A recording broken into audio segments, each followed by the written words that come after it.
हम सभी जानते हैं कि प्रोटीन हमारे लिए कितना इम्पोर्टेंट है, हमारी बॉडी के डेवलपमेंट के लिए कितना इम्पोर्टेंट है, हमारी ग्रोथ के लिए कितना इम्पोर्टेंट है, हमारी मसल्स बिल्डिंग के लिए कितना इम्पोर्टेंट है।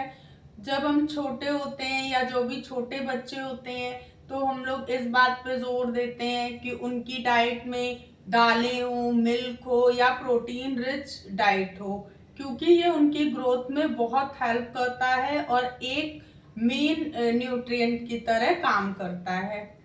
तो दो तरह के प्रोटीन हम इनटेक करते हैं, या तो एनिमल डायरेक्ट सोर्स प्रोटीन या तो फिर प्लांट सोर्स प्रोटीन।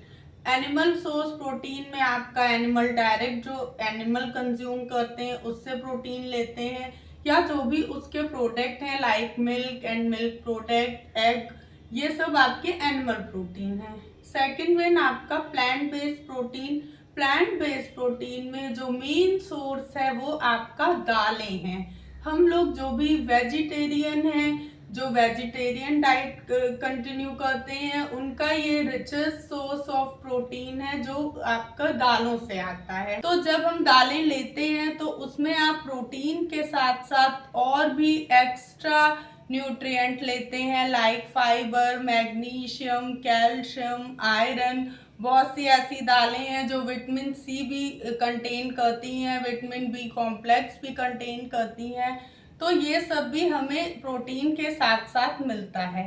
लेकिन क्या आप जानते हैं जो आप जिस प्रोसेस से दाल बना रहे हैं या जो हमारा प्रोसेस है दाल बनाने का, क्या हम उससे उसके न्यूट्रिएंट एब्जॉर्ब कर पा रही है हमारी बॉडी, या हम उसके पूरे न्यूट्रिएंट ले पा रहे हैं, या वो प्रोसेस गलत है, या फिर हमको दाल को क्यों प्री सॉकिंग जरूरी है, जिसको हम कहते हैं पहले से भिगोना चाहिए दालों को, तो हमको क्यों भिगोना चाहिए, और फिर कौन सी दाल को हमें कितनी देर भिगोना चाहिए। तो सबसे पहले हम बात करते हैं कि हमको दालों को भिगोना क्यों जरूरी है। नंबर 1, फॉर गुड डाइजेशन, अच्छे डाइजेशन। अगर हम किसी दाल को पहले से, दालों को या फलियों को या जो भी लेग्यूम्स हैं उनको पहले से भिगोते हैं तो इसमें जो डाइजेस्टिव एंजाइम है वो इंक्रीज हो जाता है, जिससे हमको डाइजेशन में अच्छे से हमारी डाइजेस्ट होती हैं, अच्छे से पचती हैं। आप छोटे बच्चों को भी दे सकते हैं, उनको भी कोई भी समस्या पेट की नहीं होगी और ये इजीली डाइजेस्ट हो जाएंगी। Number 2, reduce anti nutrient component.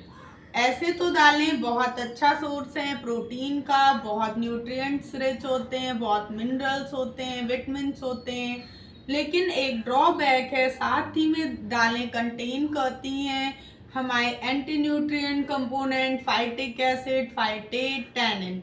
जो हम कोई भी न्यूट्रिएंट खाते हैं या न्यूट्रिएंट हमारी बॉडी में किसी फूड के थ्रू जब जाता है तो ये इसके अब्जॉर्प्शन में ये एंटी न्यूट्रिएंट कंपोनेंट रुकावट करते हैं, ठीक से एब्जॉर्ब नहीं होने देते हैं। तो जब हम सोकिंग करते हैं दालों की, जब पहले से सोक करते हैं, पहले से भिगो देते हैं उनको, तो जो भी ये एंटी न्यूट्रिएंट कंपोनेंट है हमारी बॉडी में एब्जॉर्ब नहीं होने देते हैं न्यूट्रिएंट को, ये कम हो जाते हैं, रिड्यूस हो जाते हैं या खत्म हो जाते हैं, जिससे कि हमको दालों के या जो भी मील्स आप संग में ले रहे हैं दाल के अलावा भी, तो उसके न्यूट्रिएंट हम बॉडी में अच्छे से एब्जॉर्ब कर पाते हैं।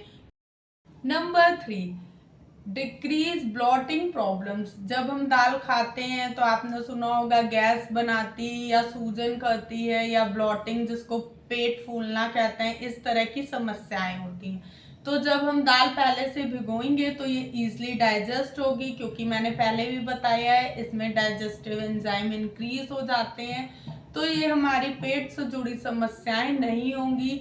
हमको स्पेशली जो छोटे बच्चे होते हैं उनको भी दाल हमेशा प्रायः भिगो के देनी चाहिए, उनको डायरेक्टली ऐसे धो के नहीं बनाना चाहिए।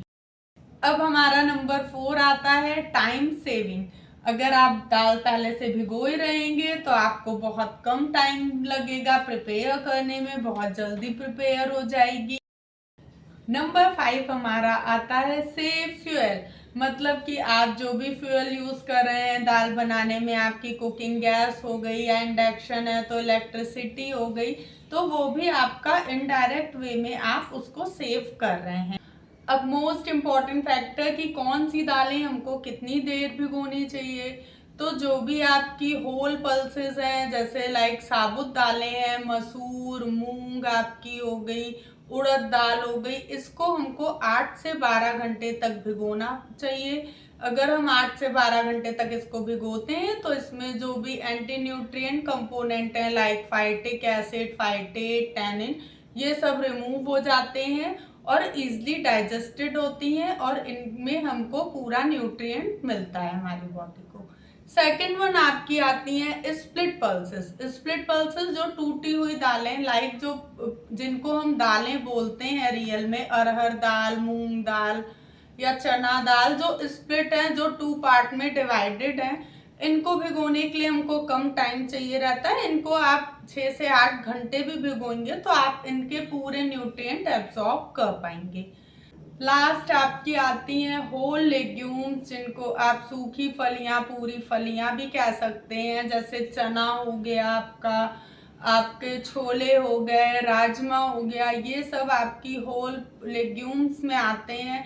तो इनको आपको ज़्यादा देर भिगोना है क्योंकि इसमें phytic acid, phytate and tannin का जो एंटी न्यूट्रिएंट होते हैं उनका कंपोनेंट ज़्यादा है, ये ज़्यादा मात्रा में पाए जाते हैं, इसलिए इनको हमें ज़्यादा देर भिगोना चाहिए। इनको हमको 12 से 18 घंटे मिनिमम भिगोना चाहिए।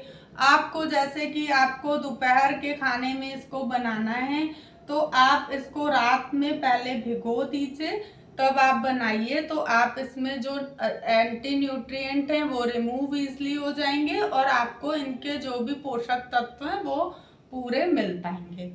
अब बात हम करते हैं कि सही प्रोसीजर क्या है, इसको हमें कैसे भिगोना चाहिए। तो आप इसको भिगोने के लिए अच्छे से दालों को वॉश कर लीजिए, 3-4 पानी से वॉश कर लीजिए, फिर रात भर उसको छोड़ दीजिए, रात भर उसको भीगने दीजिए। फिर सुबह उठ के, कई लोग होते हैं कि उसी पानी में बना लेते हैं, लेकिन हमको उस पानी में नहीं बनाना है क्योंकि जो एंटी न्यूट्रिएंट कंपोनेंट हैं वो उसमें डिसॉल्व हो गए हैं। तो इसलिए हमको फिर से 3-4 बार वॉश करना है अच्छे से, वो पानी भी ड्रेन कर देना है और फिर से अच्छे से उसको वॉश करना है, तब हमको उनको दाल के बनाने में यूज़ करना है। और जो आपका पानी, फर्स्ट पानी है जिसमें आपने भिगोया है, सुबह उठ के आप चाहें तो उसको आप अपने पौधों में, पेड़ों में यूज़ कर सकते हैं। ये पेड़ों पौधों के लिए बहुत बेनिफिशियल रहेगा क्योंकि इसमें जो water soluble minerals and vitamins रहते हैं ये भी उसमें, उस पानी में रहते हैं, डिसॉल्व होते हैं। तो ये आपके पेड़ों के लिए रहेगा। इसको आप फेंकिए नहीं, लेकिन आप खुद कंज्यूम मत करिए, अपनी मील्स में मत लीजिए इस पानी को। आप इसको पेड़ों पौधों में डाल सकते हैं और कुछ लोग उसी पानी को यूज़ करते हैं तो उन्हें भी उसे यूज़ नहीं करना है। तो अब हमने देखा कि अगर हम इस तरह से प्रायर सोकिंग या पहले से भिगो के दाल बनाते हैं तो इससे हमें कितने सारे फायदे हैं, और अगर हम इसको नहीं भिगोते हैं तो इससे कितने सारे नुकसान हैं। तो अब अगर हम इसको इस प्रोसीजर से बनाएंगे, इस तरह हम पहले से भिगो के इसको रखेंगे और बनाएंगे, तो हम इसके 70 to 80% न्यूट्रिएंट कंज्यूम कर पाएंगे। अगर आपको वीडियो में बताई गई इन्फॉर्मेशन अच्छी लगी हो तो please like, subscribe and press bell icon.